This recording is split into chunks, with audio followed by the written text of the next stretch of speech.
And welcome back to the Movie Pope podcast. And today we've got another one in terms of interview. Today we have John Schindler here, and we are going to discuss an array of topics in terms of filmmaking. And before we dive in, remember to like, comment, subscribe, and please share these videos with your friends, colleagues, even adversaries. The more attention we get, the more it can help us grow our audience. John, how are you doing today? I'm good. Thank you so much for having me. It's a pleasure to be here. And right off the bat, I'm going to give you a treat. Please, please, please call me JT. I invite you. That's what my friends call me. So Okay. if we're going to have a conversation, I want to be close to you. So call me Okay. JT.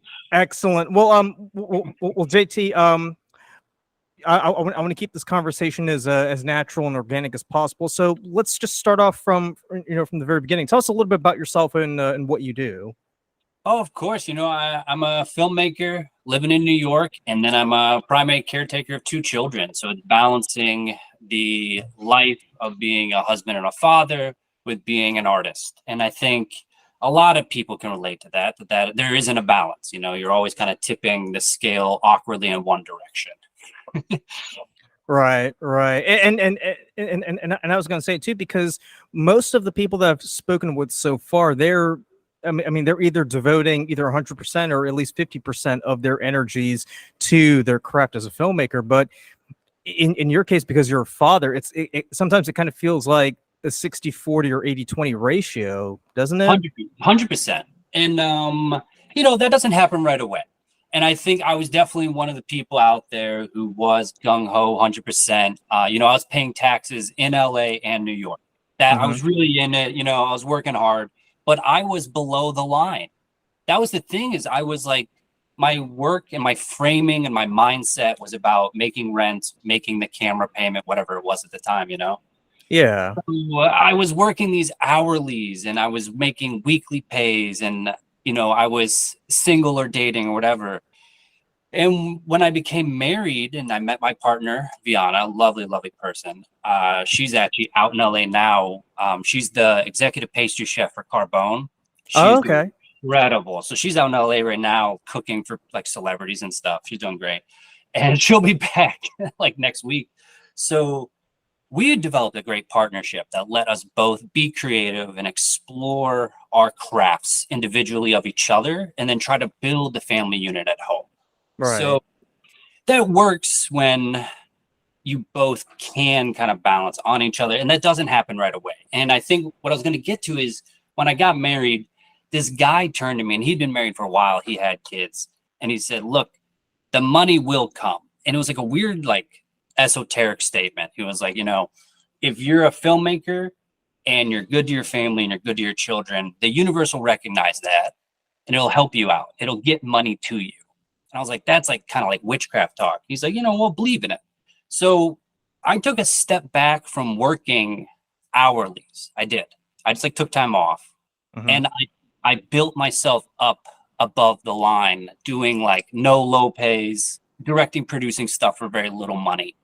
I made it happen sort of like underneath the table. And so then when I reemerged, I had enough credibility and validity to be above the line, work remote from home. And it really pushed me to develop a lot of different skills. And this is something I think I talk about with a lot of people, is that I realized everyone who told me they were a filmmaker knew how to make a movie. Like everybody at this point kind of has access to cameras, computers, and they know people who know people. They can find somebody to help them make the movie. But what I was having trouble with is nobody knew how to raise money and nobody knew how to sell their film. So that's been the thing that's changed for me as a filmmaker, is when I went remote, when I went like into my house, I started taking less day jobs. I started taking way less like TV shows, and I started only producing and directing things that I could have control of, obviously, because I needed to look out for my family. And it just positioned me in a different way where I could now establish myself as somebody who's like, oh, your film's going to cost how much? 40,000. I think I can find that. And that shocked people. And I realized that's the skill I had developed. That's like the magic craft I had learned. But it took me becoming like sort of a hobbit, being in this like little hermit hole, working Right. behind my keyboard all the time, doing all this research. And it's like when you're in the field all the time, you don't have time to do that research. It's the same thing all your creatives will tell you. It's like, I have no time to write. And it's like, well, what are you doing? They're like, I'm working all the time. I'm like, well, that's why you're not writing, because you're working all the time. Yeah, exactly. So I had Brady Jekwin on a few weeks ago, and we did go into detail about how to get a film project financed. And I'm not sure if I told you this, but I did go to school for filmmaking Sure. at UNC Greensboro. During my 4 years there, they taught us everything from camera work, editing, how to work in post production, writing, treatments and everything. But at no point did they ever say, and this is how you write a proposal for getting financing.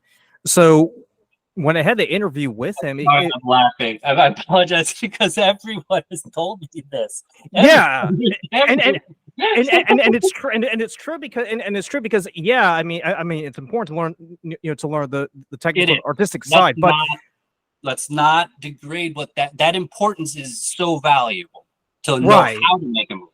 Okay. But the thing is that they never touch on the business side. So I was wondering, like, very briefly, can you touch on like what were the pitfalls, what were the lessons that you had to learn in terms of steering the business aspect of the filmmaking process? Absolutely. And I think this is one of the most important things we can talk about today, frankly.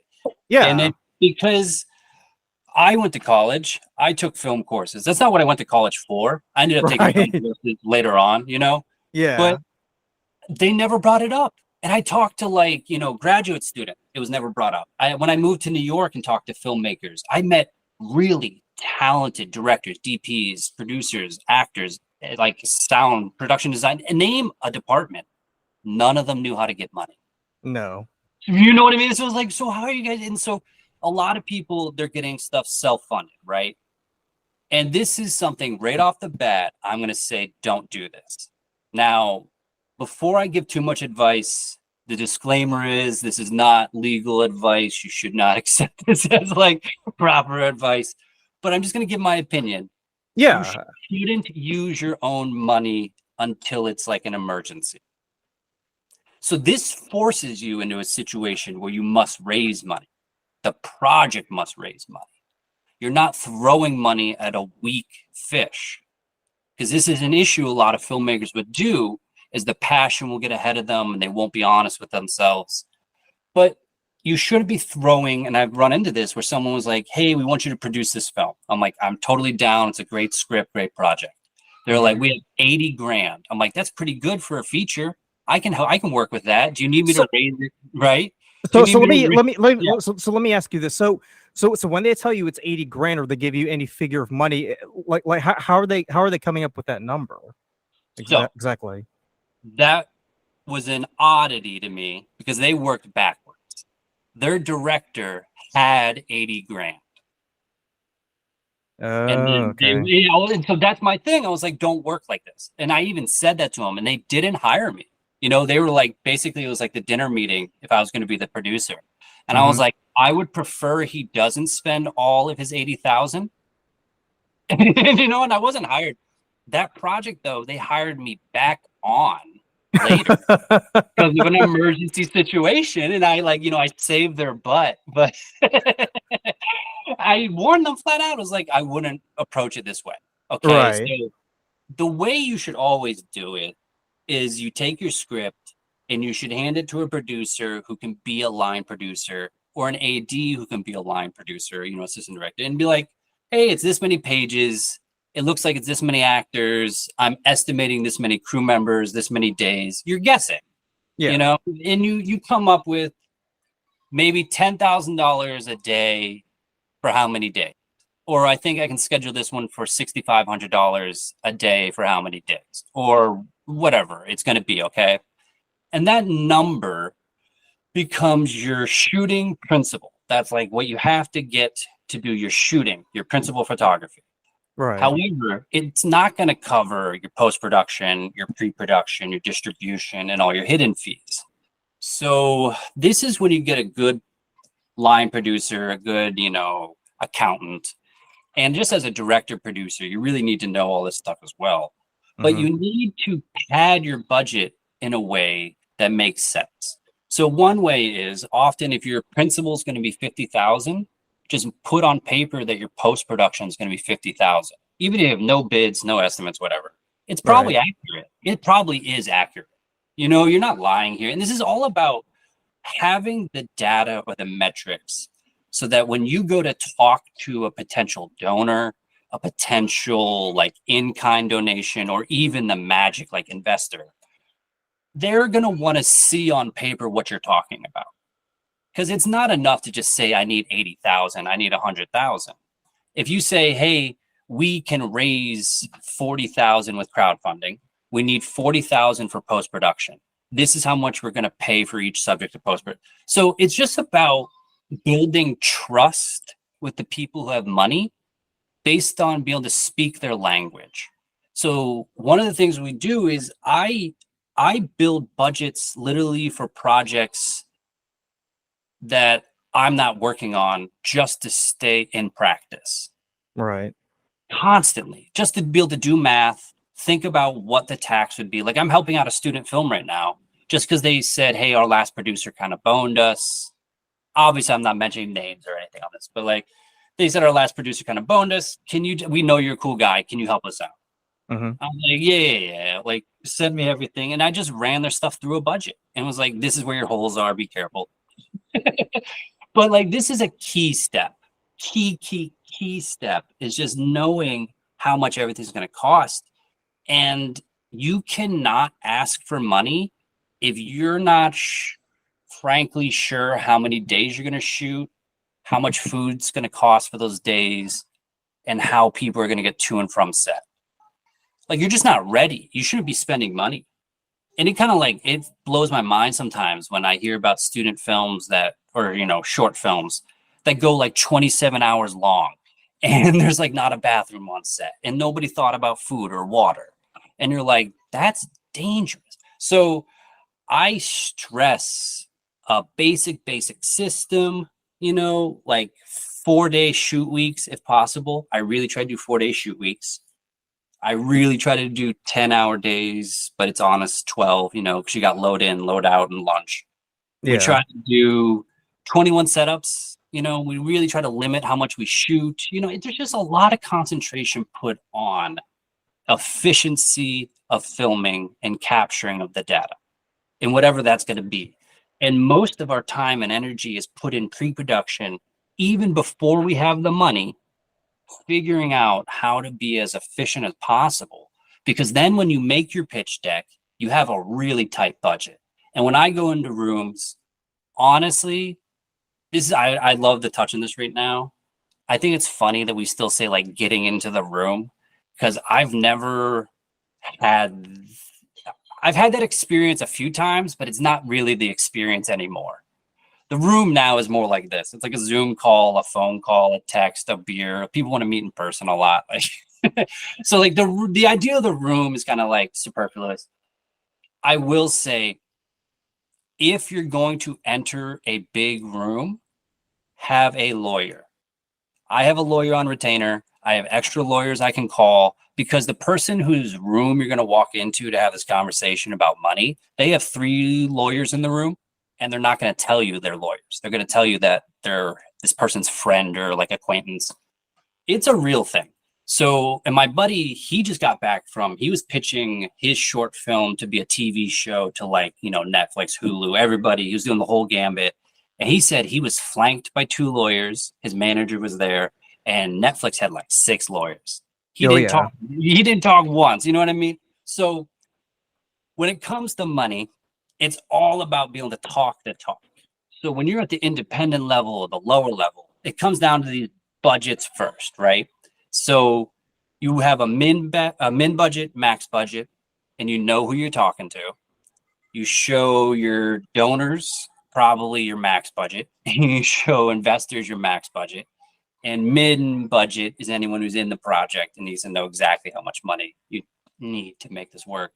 Mhm. And when you talk to people, you should have like, this is what's amazing to me, is before I even say the word investment, there's probably 6 months of work. It's insane to me that people will be like, hey, I have an idea for a project. Do you want to invest in it? And I'm like, you understand you broke laws, like federal law right there? Really? Yes, it's a criminal action. It's fraud. So you can't do that. It's so Oh, wow. you have to have so many things in place before you say the word investment. You So- can say, yeah, go ahead. Go ahead.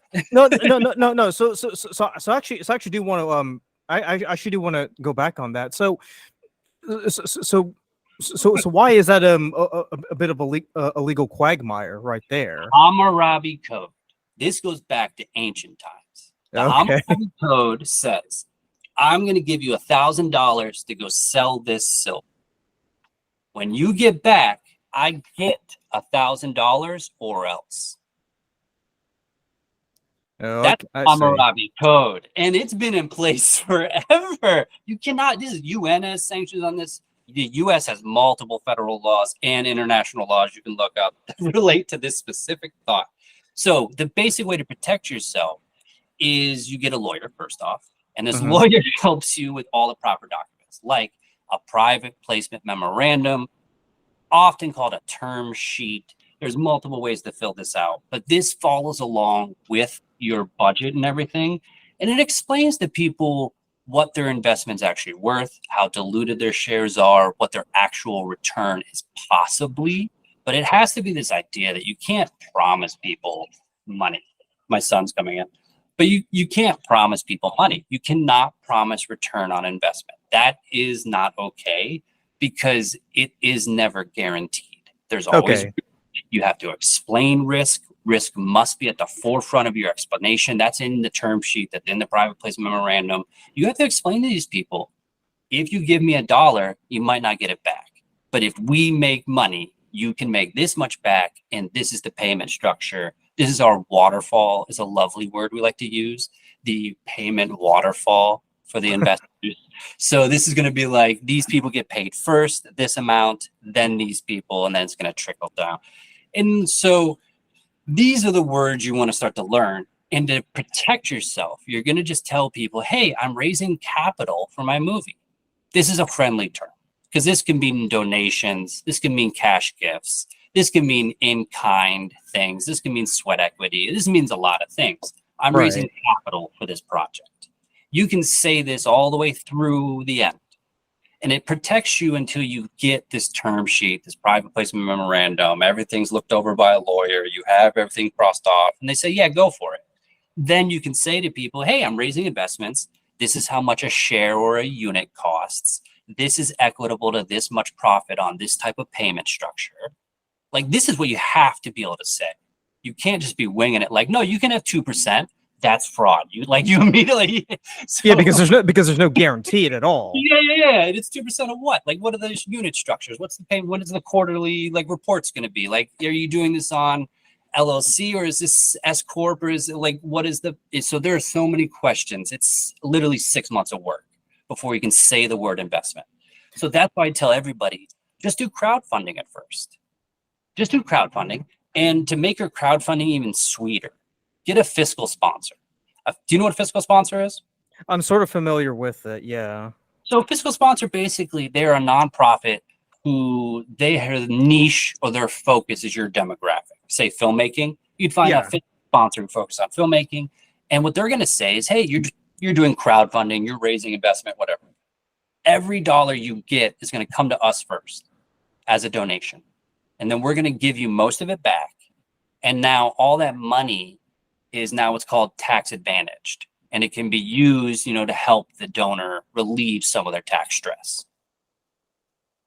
So this is one of the most useful, like if you do this, you're helping to raise money for charity. You're helping the person who's donating money reduce their taxes by donating to charity, and you help raise money for yourself. I love this. I think it's a great strategy, and I think it really helps like early filmmakers just really leverage themselves stronger to a like highly saturated audience who's hearing from everyone's uncle, brother, and cousin, sister, friend, relative. Hey, I'm making a movie. Can I have $10? Now yours is like, hey, mine's kind of like tax advantaged. And like Yeah, that's nice. yeah. I mean, especially now with the way that the economy is, people are going to be a bit more hesitant about even parting with $5. So that Yeah. definitely is a pretty good resource right there. And I'm not a big fan of doing the crowdfunding where it's like, hey, if you give me $25, we'll make this for you. I'm more of a fan of like, hey, give us money. You're promoting this film. Here's our pitch deck. It's tax advantaged. If you want to buy some of our merchandise, you can do that to support the film as well. Because really, all of it is about building this bridge with the audience and this relationship with your fan base to be like, I like you. You obviously all like me and the art that I make and the work that I make. Can you please support me in these ways? You know, this is what I have to offer. And it's about what we call the offering. You know, what are you bringing to the market? If your movie's not at the market yet, you need to bring out your basket or your hat and ask for donations and very like, you know, bow your head and be polite. Mhm. Um, if you have clothes or stickers or books or comics or whatever you can, you know, produce yourself, sell it, you know, and use that to fund the film. And like, this is sort of the strategy I think a lot of people ignore is that fundraising and crowdfunding is a very multifaceted like entity and project or whatever. It takes a lot of people and a lot of minds working to a similar goal. And it takes like a sales mentality because your art is very, very important to you, the director, the writer, and possibly a few others. But you have to make some type of offering to your audience that gets them to agree that what you're making is worth it. And money is sort of what we've all agreed upon as a society, is that that's what it is. So you need to dangle it. You need to put it out a little bit and get a reaction. And I think this initial feedback is very important because if people respond positively, and they're like, hey, I will donate to your project. Hey, I will buy a shirt or something. Now you know, hey, there's interest. Let's push this further. Right, right. I mean, I mean, from the conversations that I've had previously, and from this one right now, it seems like probably the most arduous and longest process of making a movie isn't pre-production, production and post-production. It's the fundraising aspect. Oh yeah, what I lovingly call research and development. So R this and is D. I learned this overseas, no joke. Um, I was trying to raise money for a feature film that was going to cost me $25 million. And I've personally done that before, but not successfully. I had a deal for about 4 million at one point. You know, I know how to get up to that level, but I haven't closed 4 million before. So I was going out to, we were going to Malaysia and then India. So we were in India at the time, and they brought me into a room. And this is when I realized I needed to start flying my lawyers with me because I'm in Mhm. this room in India and they're all staring at me and I'm just in a seat alone.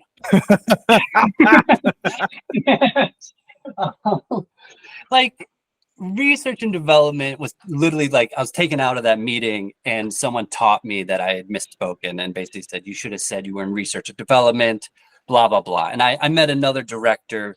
This was great. I met another director in that same trip in India. He took me to like a pool and we sat poolside and we talked about my project. And he really helped me kind of figure out how I should approach people. But that was one of the comments is they were like, don't tell people you're in pre-production or don't tell them you're raising money. This is awful. You say you're in research and development, which allows you to then discuss the script, discuss like what level of capital you have or you're seeking. You know, it opens up so many more avenues of conversation. It makes them more receptive as There opposed it to is. as Yeah. as opposed to saying, "Hey, this is an investment." You say the I word, and all of a sudden they shut down. They're gone. They're gone. They're gone. They're out the door. They're asking you to leave. And that was a mistake, you know? And I wasn't even looking for 25 million. I think at that point we were doing the proof of concept. So we wanted like 25,000. I Right. didn't get it. It's not from them. I eventually got it later on, but that was a moment for me to realize, have people on your team with you so that you have a group if they have grouped up against you. And this is going to happen anywhere in the world you go. And research and development is the safest place to be with a project, because this also allows you to talk demographics, which is how they make money. This really falls under that category of like when you're selling a mattress, you don't say, oh, this is a really comfy mattress. You say this mattress is going to give you really good sleep. This is going to increase your sleep by 30%. Oh, so sort of like selling the pen technique. Yeah, exactly. So Okay. you're leading in with these people. You go, the demographics on this movie are incredible. It appeals to this because that means you're saying these wallets. And if they're appealing to those wallets, oh, this fits our demographics. This aligns with our metrics. Maybe we do want to throw cash at this. So Yeah. So I want to ask you this. So I get from your from your position, you're working to you're working to pitch this idea. You're working to see what the demographics are like. You're basically working as a salesman as a marketing specialist. From a production standpoint, from the writer standpoint, is there a sort of what's the best way I can phrase it? Is there like an onus or sort of critique on their part to kind of readjust the script so it can match what they're expecting or what they're looking for? Because obviously, when you write the script, you have this idea in mind of what you want the story to be, but obviously you're not thinking from a business standpoint. And then when you actually go into the real world and you do research and development, things may not exactly align, as you would hope. Do you ever have to go back to a writer and say, hey, maybe if you tweak things a bit here or there, maybe you'll get more response that way? Has that ever happened? If I said every single project forever from beginning of time to the end of time, would that make the most sense to you? Because writers want their idea exactly as it can, and you have to look them in the eyes and say, hey, that's great, but it's not working. That's a tough moment. And Right. as a writer myself, I'm often a co-writer on every project I do, because I do want to make sure that the voice is as strong as it can be narratively. I want to make sure there's an emotional impact, and I'm in the room, because my writing tables often have at least 3 people, if not 5. When I used to do a lot of comedy writing, it'd be like 8, but that's like the most you can do, I swear. It gets a lot after that. But like, it's a lot of going back and forth with people and talking to them and saying, this is great, I don't know about that. And when it comes to money, I studied Musashi Miyamoto, and it's the book of 5 Rings. And he talks about this idea of slashing and cutting and how important it is to know the difference. And slashing is like when you're kind of like wiggling your sword or wiggling a decision. You're not being final. You're slashing at it. And this is what happens when like there's maybe disagreements on set and no one's giving an answer. Thing is when you think about it, you don't hesitate, but you do analyze and then you cut. And I think you have to be able to do that. You have to, when it comes to money, marketing, and like getting the film the furthest it can go, you must be conscientious of a like, 4th and 5th dimension. Because 4th dimension, if we're honest, is like, what do our thoughts do to the reality around us? In your films, especially as writers, we can insert things that are beautiful, but when they get to the camera or even to the edit, it's like, ooh, that's having an effect on the film that's creating a 4th dimension alter that I don't like. And that's real. And it's like, it's sometimes hard to really explain that unless you want to break it down esoterically. But thoughts and words have power. And as like wordsmiths, we are crafting magic things. And it can happen accidentally. And I think you have to be so prepared to just cut it, get rid of it, and look the writer, give them a big hug, and say, "I'm sorry, move on," because that's the agreement. The writer agrees to write from their soul, and the director, producer, and everyone else is interpreting this to make sure it's the most effective form it can be to reach the most audience it can. And I know this is really painful because I've had my own work destroyed before, but it's a part of the process. Right. And with the advent of AI, it's going to be more a part of the process because you're going to have a lot more writers who are not going to use the technology, and they're just going to want to really isolate themselves and pump out isolated pieces of work. And it's going to come to market, and people are either going to be like, "I love this," because it's so not AI integrated. You can tell, like, the moment you read an AI script, and like if the moment someone speaks AI copy, like it's not there yet. So I think in the next couple of years, you're gonna hear and see a lot of scripts from these like hermetic artists who are just gonna be pouring their soul out. And this is, how the pendulum will swing, and then we'll move back towards very like constructed Marvel things, and then it'll swing back towards very like art house Eurofilm.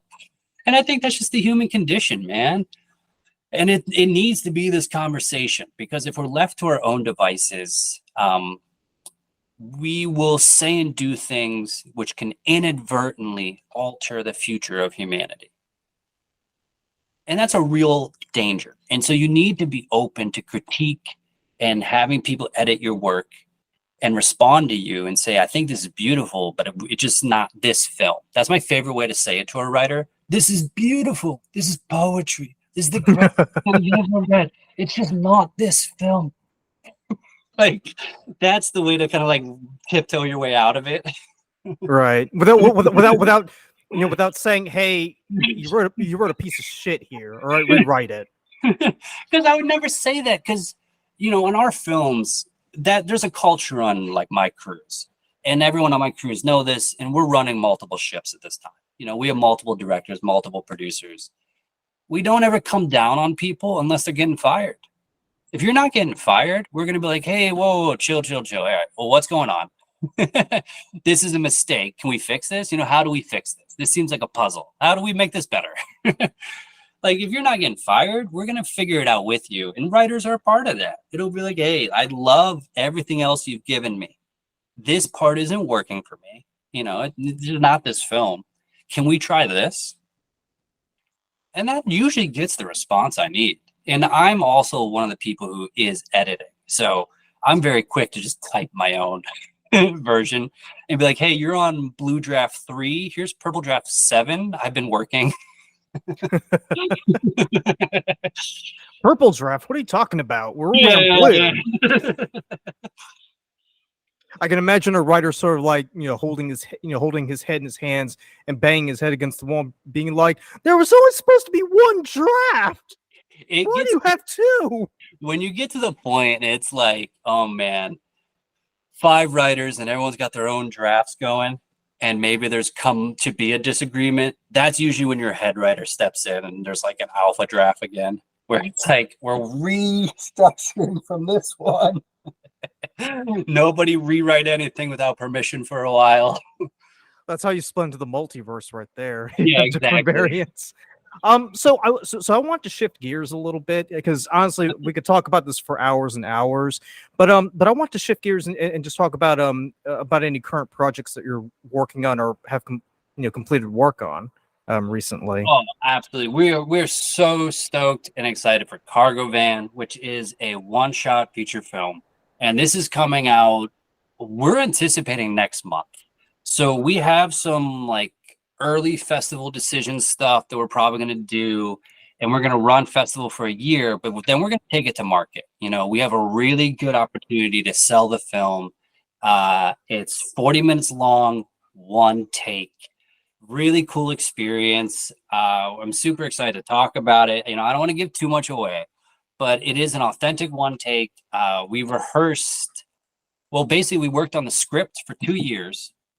We rehearsed with the actors for 6 months, The actors did fight training in a dojo for 2 months. Yeah, two Oh months. wow. Then Is that intense? Wow. yeah. And then we did a 4-day on-set location rehearsal with the final day being, our film day. So we basically built out for 1 day, rehearsed for 2, and then shot on the 4th day. And we got it on the 3rd take. Wow. It's See, it's a rush. It's rock and roll filmmaking. It's not. It's gonna shock you. It's meant to. There is definitely like a left turn. It's fun. so is it sort of along the veins of a Guy Ritchie film, like? So I love Guy Ritchie. Oh my god, I love Guy Ritchie. I'm so glad you brought him up. I hope he hears Because when you say cargo van, I immediately thought that sounds like something Guy Ritchie would make. Oh, God, I love Guy, and maybe I was inspired. I'll be frank. I didn't. I'll tell you the inspiration in a second. I was not completely inspired by Guy Ritchie, but if I'm being honest, I've watched a lot of his films. I love Snatch. Snatch is one of my favorite films. I really hope he hears this. But I was in a cargo van, and I was a PA, a production assistant. Yeah. And a PA turned to me, another one, and said, "There's no good movies about PAs." And this happened for years. Like every time I'd be with somebody, it would come up, and like, "You're a writer, you should write something," or somebody else, it'd just be something to come up all the time. So I eventually was like, how do I make this interesting? How do I make this film an interesting film? How would I do this? And I eventually came up with what would be the script for Cargo Van. And Cargo Van did go under a couple of like iterations and changes. It was originally a guy and a girl, and then we changed it to 2 girls. So it's 2 female PAs on their last day of a job, and they have to deliver a very old bottle of wine that used to belong to Thomas Jefferson. So this bottle, it's in New York, and it's worth, I think, like $750 on market, $150 if just like bought normal, like $150,000. You know what I mean? But they have to deliver it to set for the last day of set. That's kind of the framework of the film. But on top of it, the lead, Edie, she kind of has a crush on Paulina. So we set the film up to become this like rom-com, but that's not exactly what happens. Right. So I had been playing a ton of Cyberpunk 2077, ton of it. I was gonna say I was getting cyberpunk vibes also, right? Guy Ritchie and cyberpunk vibes. Yeah, I'm like, CD Projekt Rec, they showed me that you can have a camera go into a vehicle, sit with them, and then get out, and you're kind of comfortable. They gave me the courage to be like, I don't think audiences are going to hate this as much as everybody thinks. So we got in the van, out the van, around the van. There's a fight, there's a chase, there's, it's a lot. But I was really given the confidence from playing Cyberpunk to be like, I don't think audiences will mind a conversation in a car as long as it's moving and interesting and you get out of the car. Right. So that's where like a lot of this film was born. And so our first AC, he actually wore the samurai hoodie on set the day we were filming because he knew, he knew. The DP, huge anime head, Kayla Windsor, she's incredible, and she knew exactly what we're doing. So things are going in and out of windows, doors were like hidden open so we could pass stuff out. It was a lot of fun. So yeah, I know you don't want to give too much away, but can you give us like a general idea of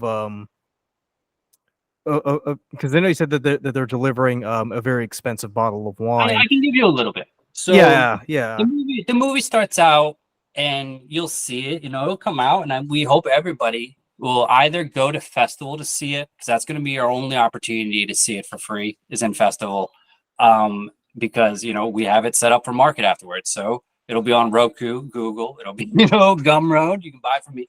But the movie starts out, and you're just kind of on the pier with Edie, our protagonist. And she takes you on a phone call to the van, and then she goes and picks up Paulina. So you kind of meet Edie, you go meet Paulina, and then they talk about, the wine. They get you set up. And this is all like a couple minutes into the film, it's fast. Right. And they set you up with its expensive bottle of wine. And Edie, when Paulina's not there, sets the audience up for the, hey, I kind of got a crush on this girl. I'm going to ask her out. Today's my last chance.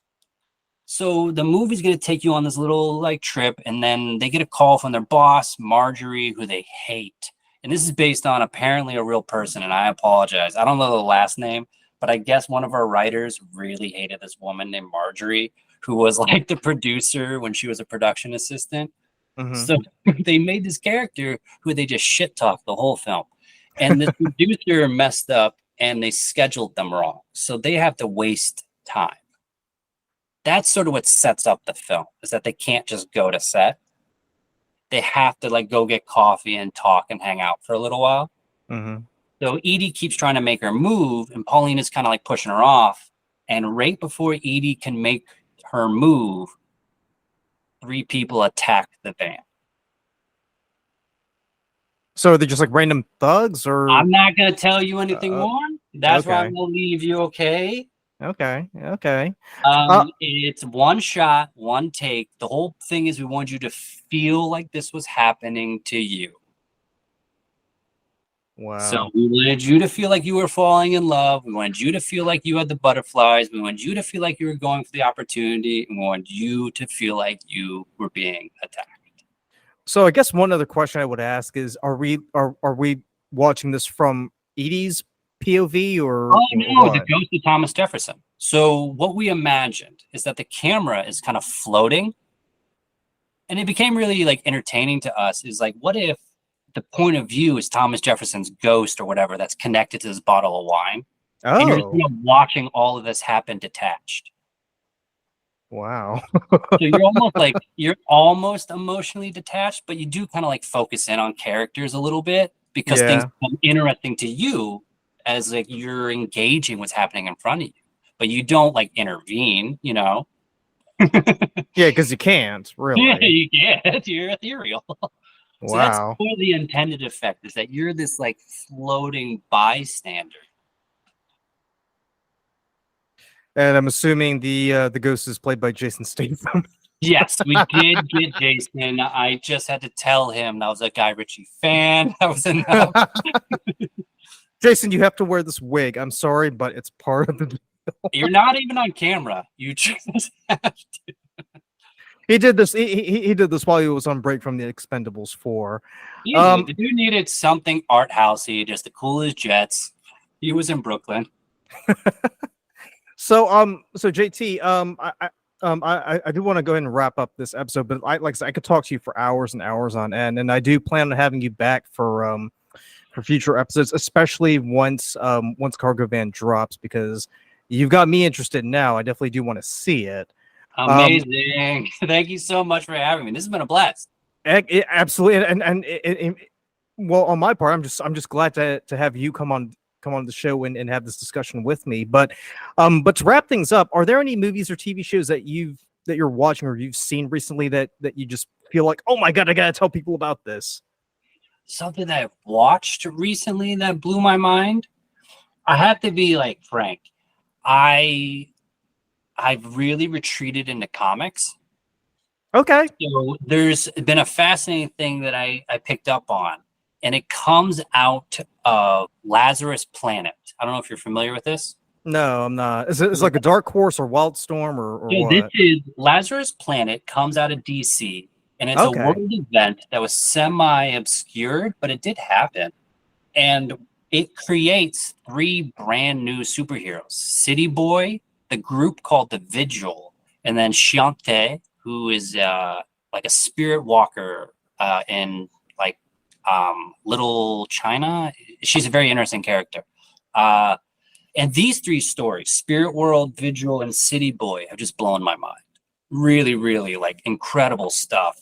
Because you had mentioned earlier diversity, and these are 3 specifically like Asian American artists, Asian American stories. They're very authentic to being American experiences, but also with honor and reverence to the subject and culture that they're reflecting. They were specifically written and like illustrated by Asians who were a part of these communities. And I just think City Boy is the one that like blew me away because it's very like New York. It's very gritty. It's very almost City Boy. It's just so good. He's so tough. Vigil blew my mind if you're into like espionage type stuff. And Spirit World just does a crazy crossover with Batgirl. And like DC, if you're into comics, you're into that world. These three on top of the Lazarus Planet, on top of Monkey Prince, I've just never been so blown away by DC property before. Mm-hmm.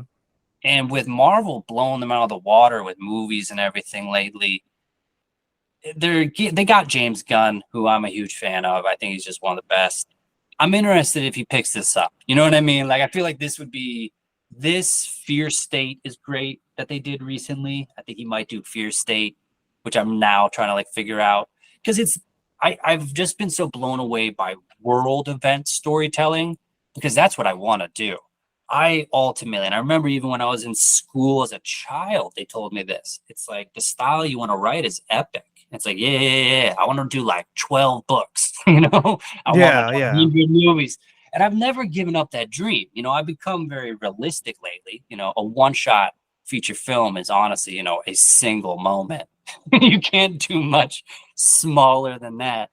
But my dream has always been to make something that was like 20 comics long, like, Lost Ronin. Oh my God. Teenage Mutant Ninja Turtles, Lost Ronin. Cannot wait.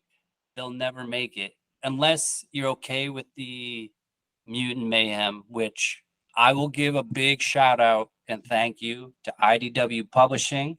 Mm-hmm. They did give me a free ticket to go see Mutant Mayhem. They gave me a couple of the Street Fighter TMT comics. I appreciate them. That was very cool of them. I think Mutant Mayhem was an incredible movie. I actually cried in that film. I think the mixed medium of television, cinema, animation, comic on a widescreen projection like that was beautiful. I think the storytelling in Ninja Turtles, now that I'm a father, hits deeper because I relate more to Splinter, as ashamed as I am to say that. You become this father now and you're like, oh, he just wants to take care of his babies. Oh my God. So Last Ronin is heartbreaking. If you don't know about Last Ronin, I'm not going to say anything, but you gotta get to it when you can, because that stuff's flying off the shelf. I went to a store today. They did not have any more Last Ronin comics. Like, it's gone. Really? Yeah. So this story is, you can get Lost Years, which is like the second telling. You can get the hardcovers in the trade, like whatever, but this is a story that if you're into Ninja Turtles, if you're into, emotional things, and you want to get your heart broken, like just criminally destroyed, if you just want to like cry alone, read Last Ronin and then just hang on for the game to come out. Oh God, man! And here I am. I'm still on Hellboy. I've only gotten to volume 4. Yo, get ready. I know they're gonna do another reboot of the Hellboy franchise. So I'm down for it. I'm here for it. Yep. Well, JT, I want to thank you so much for taking the time to come onto my podcast. I know it's a bit hectic for you given your schedule and, as a film producer and as a father, but thank you so much for taking the time to be on the show. And remember, if you like and enjoy all the episodes coming out, please remember to like, comment, subscribe. And as always, thank you so much for watching, and we'll catch you on the flip side. Ciao.